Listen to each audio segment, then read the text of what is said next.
রাত ৩টা ১৬ মিনিটে আমাদের যাকে উঠায় নেওয়া হয়েছে পিয়াস ভাই একটা মেসেজ দিয়েছে, আমাকে নিয়ে যাচ্ছে ডিবি। ঠিক আছে, এটাই ওনার সাথে আমার লাস্ট কনভারসেশন। তারপরে ওনার সাথে আমাদের কোনো কন্ট্যাক্ট হয়নি। আমরা ওই যে প্রেস ব্রিফিংটা যাতে না করতে পারি এবং সবার কাছে যাতে আমাদের যে বক্তব্যটা বা আমাদের যে দাবিটা এটা যাতে উপস্থাপন না করতে পারি, সেই জন্য জেনে শুনেই তারা এই কাজটা করছে, যাতে এরকম একটা সিমকেট তৈরি হয়। মোবাইল বিজনেস কমিউনিটি অফ বাংলাদেশের সাধারণ সম্পাদক মোহাম্মদ আবু সাইদ পিয়াসকে গতকাল রাত ৩টার সময় ডিবি পরিচয়ে বাসা থেকে তুলে নিয়ে এসেছেন। তারই প্রতিবাদে আজকে কিন্তু আমরা দেখছি যে পুরো ডিবি কার্যালয়ের সামনে প্রচুর সংখ্যক মোবাইল ব্যবসায়ীর যারা সদস্য রয়েছেন, ঢাকাসহ সারা বাংলাদেশের প্রত্যেকটি জায়গা থেকে প্রচুর সংখ্যক মোবাইল ব্যবসায়ীর সদস্যরা তারা কিন্তু পুরো ডিবি অফিসের সামনের রাস্তাটি আছে সেখানে তারা অবস্থান নিয়েছেন, মানববন্ধন করছেন। তাদের একটাই দাবি যে মোবাইল বিজনেস কমিউনিটি অফ বাংলাদেশের সাধারণ সম্পাদক আবু সাইদ পিয়াসকে অতি দ্রুত যদি মুক্তি না দেওয়া হয় তাহলে কিন্তু তারা আরও কঠোর কর্মসূচিতে যাবে। এক্সট্রিম মশার কয়েল প্ল্যান্ট ফাইবার দিয়ে তৈরি, তাই সহজে ভাঙে না, সুগন্ধিযুক্ত ও নিরবিচ্ছিন্নভাবে জ্বলে। ডেঙ্গু, চিকুনগুনিয়া বাহি সহ যে কোনো মশার বিরুদ্ধে দেয় এক্সট্রিম সুরক্ষা। আমরা আপনাদেরকে জানিয়ে রাখতে চাই যে কিছুক্ষণ আগেই ঢাকা রিপোর্টার্স ইউনিটিতে এক সংবাদ সম্মেলনের আয়োজন করেছে মোবাইল বিজনেস কমিউনিটি। তারা কিন্তু সেখান থেকেই দৃঢ় কণ্ঠে তারা একটি কথাই বলেছেন যে অতি দ্রুত পিয়াসকে যদি না ছাড়া হয় তাহলে কিন্তু তারা এমন আন্দোলনে যাবে, সেটি কিন্তু আসলে বাংলাদেশের জনগণ দেখবে।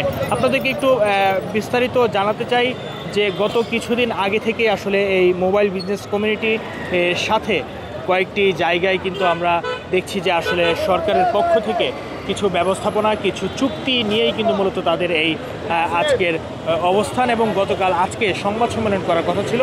সেই কারণেই কিন্তু আমরা আপনাদেরকে জানিয়ে রাখতে চাই, সেই কারণেই আমরা দেখেছি যে তারা সংবাদ সম্মেলন করার আগে রাতে যে অভিযোগটি তারা তুলেছেন, সংবাদ সম্মেলনকে কেন্দ্র করেই মূলত তাদের যে সাধারণ সম্পাদক কমিউনিটির তাকে কিন্তু গ্রেফতার করা হয়েছে। আমরা কয়েকজনের সাথে একটু কথা বলে জানার চেষ্টা করব যে এই যে মোবাইল বিজনেস কমিউনিটি বাংলাদেশের যে সাধারণ সম্পাদক যে আবু সাইদ পিয়াস, তাকে গ্রেফতার করেছে আপনারা বলছেন, কি হয়েছে তার সাথে, কি কারণটাই বা কি গ্রেফতারের? কারণটা হইলো আমরা একটা যৌক্তিক দাবি নিয়ে আগাইতেছি এবং সরকারের সাথে সংঘর্ষে না জড়ানোর চেষ্টা করতেছি। এখানে সরকারের অস্বচ্ছতা নাকি সিন্ডিকেটের অস্বচ্ছতা এটা আমরা বুঝতে পারতেছি না। আমরা ওই যে প্রেস ব্রিফিংটা যাতে না করতে পারি এবং সবার কাছে যাতে আমাদের যে বক্তব্যটা বা আমাদের যে দাবিটা এটা যাতে উপস্থাপন না করতে পারি, সেই জন্য জেনে শুনেই তারা এই কাজটা করছে, যাতে এরকম একটা সিমকেট তৈরি হয়। সংবাদ সম্মেলনটা ছিল NEI এর আমরা পক্ষে বিপক্ষে আর কি। NEI অনেকের জটিলতা আছে, যেটা হলো বাংলাদেশ রাত্রে ৩টা ১৬ বাংলাদেশ এখনও বাংলাদেশের মানুষ ভালো করে ডিজিটাল প্ল্যাটফর্মে আপডেট হইতে পারে নাই। আর NEI যে বিষয়টা নিয়ে আসছে, এখন পর্যন্ত কোনো দেশে এরকম সিস্টেম চালু হয় নাই। আমার দেশ আসলে ওইভাবে এখন পর্যন্ত ডেভেলপ হয় নাই। BTRC থেকে যে অনুমোদন আসছে, BTRCটির যে কাস্টমার কেয়ার, এইগুলো নাই। NEI এর বাস্তবায়ন হলে তাহলে জটিলতায় পড়বে কীরকম, প্রবাসীরা একটা ফোন আনলে এই ফোনটা আসলে ব্যবহার করতে গেলে তা BTRCতে যেতে হবে, টেলিযোগাযোগ মন্ত্রণালয়ে যেতে হবে, NID কার্ড দিয়ে করতে হবে। তারপরে আবার যদি এটা বিক্রি করে তাইলে আবার ওই যে এই জিনিসটা পরিবর্তন করতে হবে, তখন এটাতে হ্যাজেল হয়। যে আমাদের গ্রামের সহজ সরল মানুষরা আসলে এইসব বিষয়ে অভ্যস্ত না।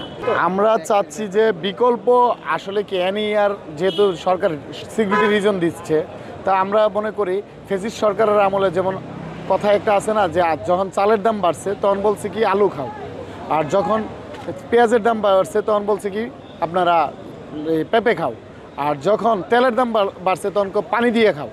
তো তারা ফেসিস্ট সরকারের আমলে কিন্তু বিকল্প একটা ব্যবস্থা রাখছে। আর এই সরকার এরকম হয়েছে ফেসিস্ট সরকারের চেয়ে বেশি ভয়ানক হয়ে গেছে, কারণ সে আমাদের কাছে বিকল্প কোনো উপস্থাপনাই রাখে নাই।